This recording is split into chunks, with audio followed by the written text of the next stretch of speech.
promised the Morgo I was going to do this for a while, so I've finally got around to it. I'm going to show you my boat powered by a Mercury outboard. Currently running a Basscat Eyra, 20 foot 2 inches, Mercury ProXS V8 250 on the back. Essentially this is my dream boat. I've always said if I was going to have a Basscat, I was going to have an Eyra, and now that we're a dealer at Menningrove Marine, dream come true. The V8's just been an absolute weapon. Had about 70 hours on it so far. I haven't used it near as much as I'd like to have due to a few things and the lack of tournaments this year, but the time I have spent on it, it's an absolute demon. The whole shot's incredible. The fuel economy is far better than I thought you'd get out of a V8, especially a 250, and it's just been a gem. So nice little Basscat cover on it. Currently running a 25 trophy propeller on it. I've run a couple of props on it so far. I had my old Pro Max on it, and then I changed to this one. I've run one other prop. Still haven't decided exactly which one's my favourite, but that's time on the water and a bit of testing will fix that. Mounted to a C-Star 10-inch hydraulic jack plate. Love my hydraulic jack plates. Great for whole shot, great for shallow water running, and the C-Star's got ample power to jack that thing up even at full noise. I've run these for a couple of years now. This is the newer model, and just the fact that they're black makes it even better. Down the back of the boat, and this is where all the powerful bits to make it go are. So I'm currently running a full lithium setup in the back. There's 3 Fusion deep cycle lithiums in there, 100 amp hour, 3 batteries to run the 36 volt troll motor at the front.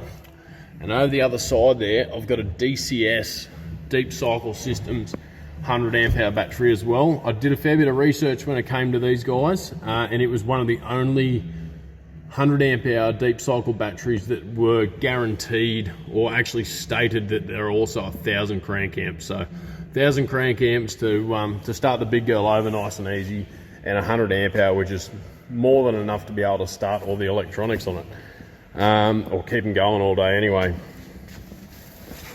Moving down the back, the Talon, absolute beast this thing. I held off on having a Talon for a long time. I always had a power pole, and I always loved the power pole, but then when this thing came out at 15 feet, I was like, I have to have 15 feet of pole on the back of my boat. A few little battle scars on it from a road trip right there. I had it strapped down on the tilt bracket and it ended up smashing into that, which sucked, but these things happen. Nothing we can't fix. Into the Basscat, plenty of storage in this thing. Rear storage is carpeted. Plenty of room to just chuck stuff. I keep my jig heads and heavier things down the back because I like the heavy stuff at the back to make my boat go faster. Massive live wells.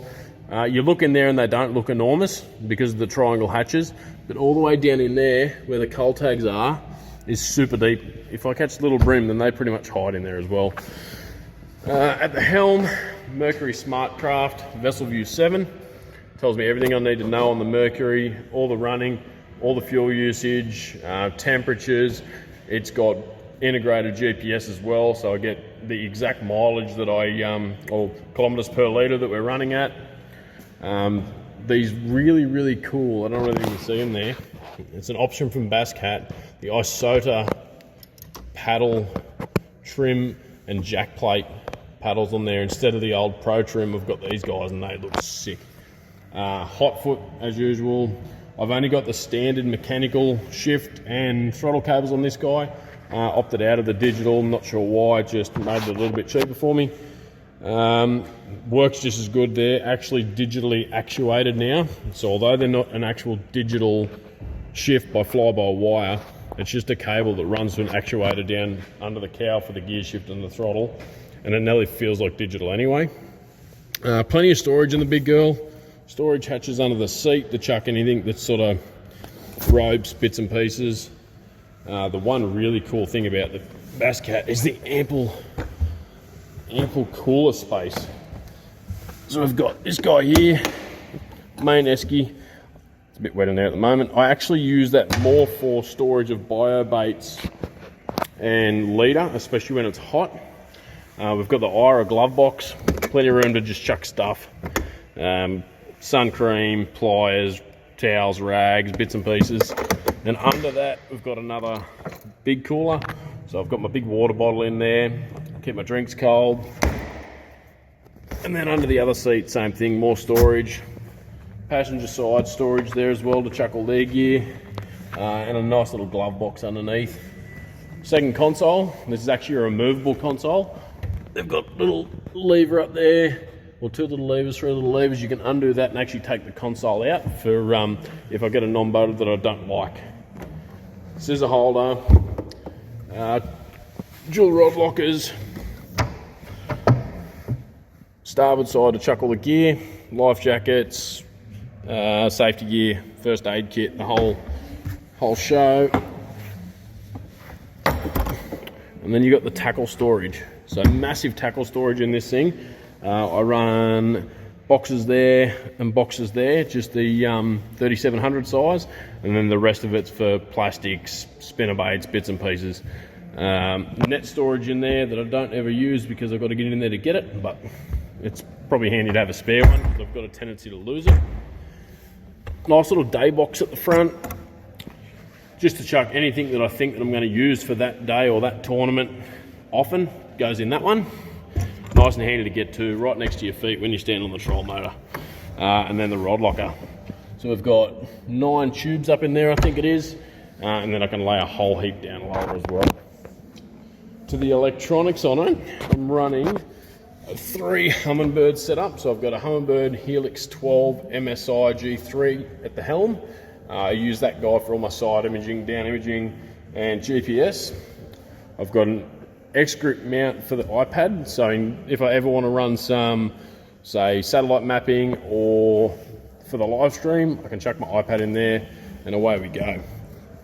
To the front, I've got 2 Humminbirds up here. One's actually in my offshore boat at the moment because I use it for both boats. I've got a 9 for mapping, down scan and 2D, and then there's another 12 that goes there, and that runs the 360 mega, the piece de resistance of the Humminbird range. That thing has literally changed how we fish. It's bolted to the Ultrex, greatest trolling motor ever made. I'll never forget dreaming about one day having something that had servo steer and cable steer at the same time. Then they came up with this and our dreams became reality. So that's a really, really cool little option. This one's been done by Min Repair, so it's had the saltwater upgrade. It is completely from user error. Down to the foot pedal and the well here, I actually don't like to bolt my foot pedal down. I like to be able to get in there because we're in salt water, wash underneath it, keep it lubricated and keep it sort of as salt proof as we can. Nice little jacket there to keep all the wiring all done up, nice and neat. I've gone a little bit anal on this boat, to be honest. It's my pride and joy, and I've set it out as good as I can. So down to the trailer, these things are the best idea I ever had. So I saw it on Carl Jorgenson's boat, I saw it on a few of the Bass Pros boat, and I messaged a mate down in Tara and said, can you build me these and can we put them on the trailer? Just boxes for keeping our stuff in it. I've always had a big box of stuff in the back of the car, jacks, tools, power cables, all that sort of stuff. Now I have 2 of these bolted to the trailer and I'll never have to worry about carting that stuff around again. They look awesome, stainless steel, carry pretty much everything you could ever want. Down to the Basscat trailer, galvanised, C-channel, dual axle, dual brakes, cool looking wheels. It's just an absolute weapon. So that's pretty much the rundown of my boat, and hopefully you'll see it out on the water one day. Cheers.